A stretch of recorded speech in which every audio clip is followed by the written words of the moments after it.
the lesser black-backed gull. What have you eaten today? Well, at the moment, I'm trying to get something out of this landfill. But the competition is quite fierce here, and, basically, it's catch what you can.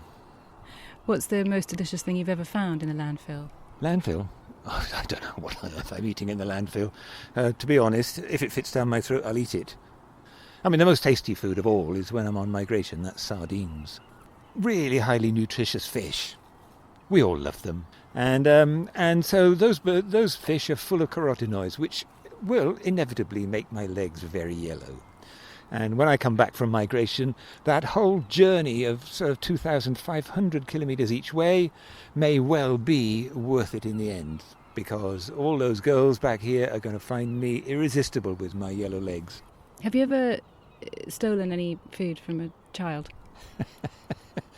The point is about food is that, I know girls down in Cornwall that do that kind of thing, but, ice cream, who wants an ice cream? And Cornish pasty, well, Cornish pasty would be okay, but here, what we're doing here is, going to look at, your back garden. We fly over the back gardens, checking out what's available, and you'd be surprised how much there is available. And you'd be surprised at how many people are feeding us. What fun. What are they feeding you? All sorts.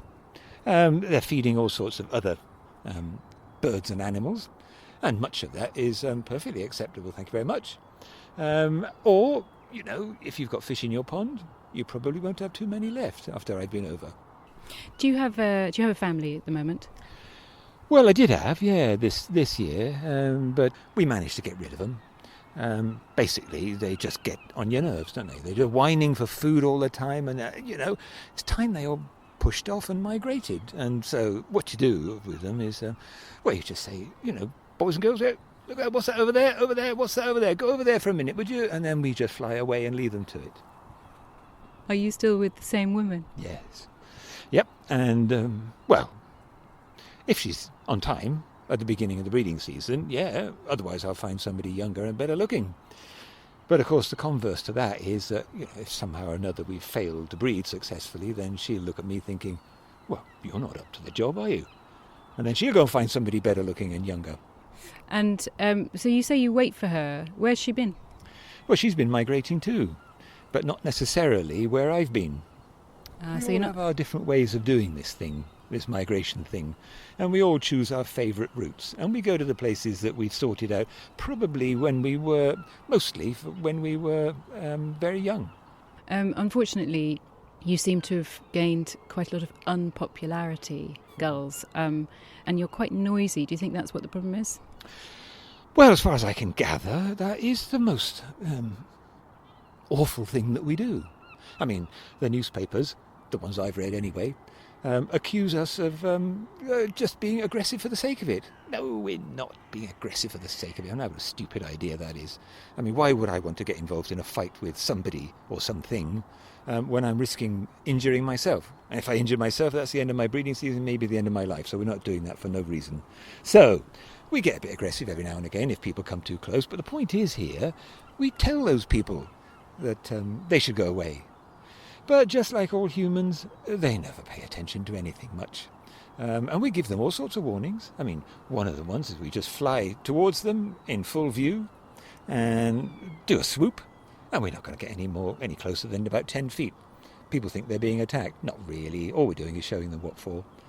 And then there's another side of things, if they're really not going to go away, then we can do stuff like, regurgitate on them. And we can do that with surprising accuracy. Now, of course, they have to be particularly thick-skinned not to get the message by then. So, having said all that, is there a reason why we should learn to appreciate you and love you, perhaps? Well, there's the thing, isn't it? I mean, those human beings, they've got all sorts of names for us, flying rats, and they see us as a menace. We disturb their sleep, of course. But they have so much to learn from us. I mean, Bristol University at the moment, one of the foremost research institutes, is looking at the way in which we fly in town, with a view to developing a drone that will cope with all of those strange and unpredictable winds that are whistling around tall buildings. eventually that drone will get made. Why do you prefer living in the city?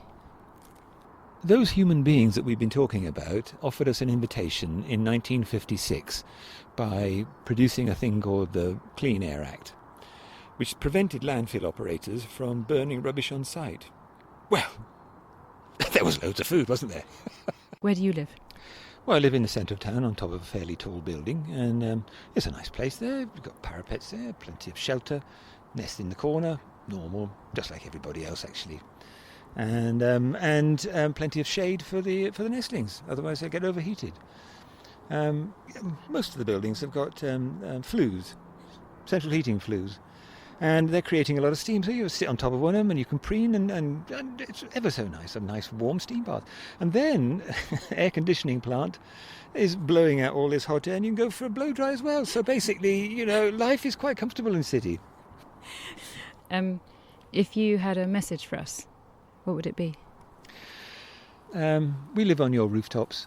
It is a place which you invited us to come and live in. Why are you trying to take the invitation away again? The fact of the matter is, though, that we've got an awful lot to teach you. You just have to sit back and listen.